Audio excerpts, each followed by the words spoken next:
விஷயம் ஏதோ ப்ரூ ஆயிட்டு இருக்கு அப்படின்னு நம்ம சொல்றோம், முற்றிலும் விரோதமானதாகவும் பார்க்கப்படும். ஓகே, இப்ப இப்படி ஒரு விஷயம் ஏதோ ப்ரூ ஆயிட்டு இருக்கு அப்படின்னு நம்ம சொல்றோம் அப்படின்னா தமிழக வெற்றி கழகம் முன்னாடி இருக்கக்கூடிய ஆப்ஷன்ஸ் என்ன? இப்ப தமிழக வெற்றி கழகம் தெரியவில்லை, நீதிமன்றத்தை நாடலாம். நீதிமன்றத்தில் இம்மாதிரி அழைத்தது தவறு என்று முறையிடலாம், உச்ச நீதிமன்றத்தில் முறையிடலாம். அழைத்தவர் அதிமுக அதனுடைய கொள்கைக்கு நேர் எதிரான பாதையில் பயணிக்கிறது என்று சொல்றது சந்தர்ப்பமாக நினைப்பார்கள், கடுமையாக விமர்சிப்பார்கள். இல்ல, இது எல்லாமே ஆஃப்டர் எஃபெக்ட்ஸ் என்ன நடக்கலாம், இதெல்லாம் நம்மளோட ஒரு பார்வை, ஒரு யூகம், இதெல்லாம் இருக்கட்டும். ஆனா இப்ப நம்மளுக்கு அந்த ரியாலிட்டியா இப்ப இந்த நம்பர்ஸ் அப்படிங்கறத கொண்டு போய் கொடுக்கறாங்க. இங்க நம்பர்ஸ் மெஜாரிட்டி காமிக்க முடியுது திமுக அதிமுக அந்த கூட்டணி கட்சிகளோட சேர்ந்து இருக்கும் போது இவர் சட்ட ரீதியா என்ன சொல்ல முடியும்? அப்படி ஒரு ஆட்சி அமைந்தாலும் அது ஊழல் காரணமாகவோ அல்லது வேறு கருத்து மோதல்கள் காரணமாகவோ அந்த ஆட்சி நீடிக்காமல் பாதியில் முடிவதற்கு நிறையவே வாய்ப்புகள் இருக்கின்றன. ரைட், நிறைய விஷயங்கள் இப்ப நடந்துகிட்டு இருக்கு. இது பத்தி நிறைய பார்வைகளும் நம்ம பெற வேண்டி இருக்குது. இணைப்பில் உங்களுடைய கருத்துக்களை எங்களோடு பகிர்ந்து கொண்டமைக்கு மிக்க நன்றி திரு ரமேஷ். அடுத்தபடியாக இணைகிறார் அரசியல் விமர்சகரும் மூத்த பத்திரிகையாளருமான திரு ஜீவசகார்த்தம். அவரிடம் பேசுவோம். இணைப்பில் வந்தமைக்கு மிக்க நன்றி. ஜீவா, இப்ப என்ன நடந்துகிட்டு இருக்குன்னு நம்ம புரிஞ்சுக்கிறது, எப்படி இந்த விஷயத்தை நம்ம ப்ராசஸ் பண்றது, இது எல்லாத்தையும் தாண்டி இது நடைமுறை சாத்தியமா அப்படிங்கிற ஒரு மிகப்பெரிய கேள்வியும் எழுது இல்லையா? அதாவது இந்த மாதிரியான சூழல்ங்கிறது தமிழ்நாட்டுக்கு புதியது. இப்ப ஜானகி எம்ஜிஆர் அவர்கள் காலத்துல இந்த மாதிரி ஒரு இஷ்யூ, அவை பெரும்பான்மை, ஃப்ளோர் இதெல்லாம் பார்க்கலாம் அப்படின்னு பாத்தீங்கன்னா அது எம்ஜிஆர் அவருடைய மரணத்திற்கு பிறகு வந்தது. அப்படி ஒரு பிரச்சனை, அது ஜானி அது வேற இஷ்யூ. இப்போ மக்களே நமக்கு இதான் தந்திருக்காங்க. மக்கள் திருப்பில் அந்த பிரச்சனை வரல. எம்ஜிஆர் ஏற்பக்கப்ப ஜானின்னு கட்சி இதாச்சு. ஆனா இப்ப அந்த 108 அப்படிங்கிற நம்பருங்கிறது மேஜிக் நம்பருக்கு 10 குறைவா இருக்கு. இப்ப எல்லாரும் என்ன சொல்றாங்க, திமுக கூட்டணியில இருந்து இடதுசாரிகள், விடுதலை சிறுத்தைகள் இவங்க எல்லாம் போனா இதாகணும். காங்கிரஸ் மட்டும் தான் கொடுத்துருக்கு, மத்தவங்க கொடுக்குற மாதிரி இல்ல. ஏடிஎம்கே நாங்க பேசலன்னு சொல்றாங்க அவங்க.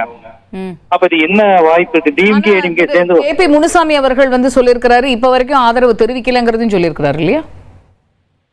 ஆமா, அது நாங்க கொடுக்க மாட்டோங்கிற மாதிரி சொல்லியிருக்கிறாங்க. அது எங்களுக்கு அவசியம். ஏன்னா அது நீங்க யோசிச்சு பாருங்க, இப்ப எடப்பாடி டெப்டி சிஎம்மா இருப்பாரா கொடுத்துட்டு? இப்ப எப்படி இருப்பாங்க? இப்ப ஒரு விஷயம் போய்கிட்டு இருக்குது இல்ல, திமுகவுடைய ஆதரவோட ஆட்சி அமைக்க போறாங்க அதிமுக அப்படிங்க. அப்ப எப்படி இதெல்லாம் சரியாகும்?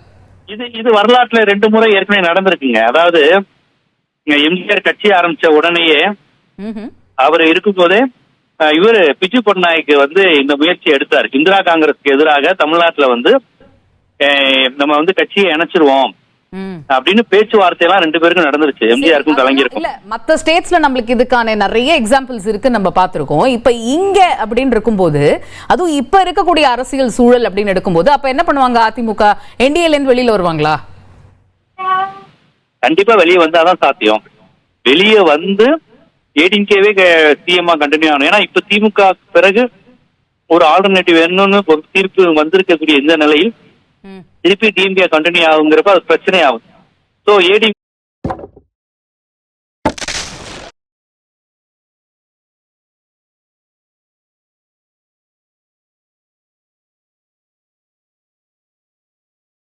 அதிமுக அந்த கூட்டணி கட்சிகளோட சேர்ந்து இருக்கும் போது இவர் சட்ட ரீதியா என்ன சொல்ல?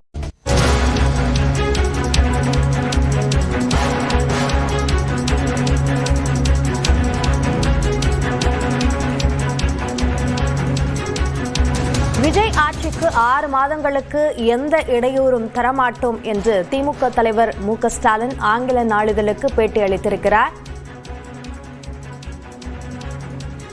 அதனை முக்கிய செய்தியாக பார்க்கிறோம். விஜய் ஆட்சிக்கு 6 மாதங்களுக்கு எந்தவிதமான இடையூறும் தரமாட்டோம் என்று ஆங்கில நாளிதழுக்கு திமுக தலைவர் மு.க. ஸ்டாலின் பேட்டி அளித்திருக்கிறார். 1000 ரூபாய் உரிமை தொகை, காலை உணவு திட்டங்களை தவிக அரசு தொடர வேண்டும் என்றும் திமுக தலைவர் மு.க. ஸ்டாலின் கேட்டுக் கொண்டிருக்கிறார். கூடுதல் விவரங்களை நம்முடைய சிறப்பு செய்தியாளர் கோகுலிடம் கேட்கலாம். கோகுல், என்னென்ன விஷயங்கள் குறித்து அந்த பேட்டியில் அவர் பேசியிருக்கிறார்? திமுக தலைவர் தற்பொழுது ஆங்கில நாளிதழுக்கு ஒரு பேட்டி அளித்திருக்கார். தொடர்ந்து 6 மாதத்திற்கு புதிதாக அமைய போகிற இந்த அரசிற்கு எந்தவித தொந்தரவும் செய்ய மாட்டோம் என்றும் அவர் தெரிவித்திருக்கார். தொடர்ந்து தற்பொழுது புதிய தேர்தலோ இப்போது இருக்கக்கூடிய சூழல்ல ஒரு வேற எந்தவித ஒரு முடிவும் எடுப்பதற்கு தயாராக இல்லை என்றும், அதே நேரத்தில் புதிதாக அமைய உள்ள அரசு அவர்கள் அளித்த வாக்குறுதியின்படி திட்டங்களை எவ்வாறு செயல்படுத்த போகிறார்கள் என்பதை பார்க்க வேண்டும் என்றும், அதே நேரத்தில் திமுகவுடைய காலை உணவு திட்டம் இருக்கட்டும், மகளிர் உரிமை தொகை திட்டம் உள்ளிட்ட திட்டங்களை தொடர்ந்து செயல்படுத்த வேண்டும் என்றும் அவர் வலியுறுத்தியிருக்கார். குறிப்பாக தமிழக வெற்றி கழகத்துடைய தேர்தல் அறிக்கையை குறிப்பிட்டு 2500 ரூபாய் உரிமை தொகை வழங்கப்படும் என்று அவர்கள் அறிவித்திருந்த நிலையில அதற்கான வாய்ப்புகள் தற்போது இல்லை என்றும், அதே நேரத்தில் அந்த உரிமை தொகை திட்டத்தை மேலும் தொடர வேண்டும் என்ற விருப்பத்தையும் அவர் தெரிவித்திருக்கார். 6 மாத காலத்திற்கு எந்தவித தொந்தரவும் இவர்களுக்கு செய்ய போவதில்லை என்றும் அவர் தெரிவித்திருக்கார். பல்வேறு அறிவிப்புகளை வெளியிட்டிருக்கிறார்கள். குறிப்பாக 6 சிலிண்டர்கள் ஃப்ரீ என்ற அறிவிப்புகள்லாம் வெளியிடப்பட்டிருக்கிறது. இது போன்ற திட்டங்களை நிறைவேற்றினால் மகிழ்ச்சி தான் என்றும் திமுக தலைவர் தெரிவித்திருக்கார்.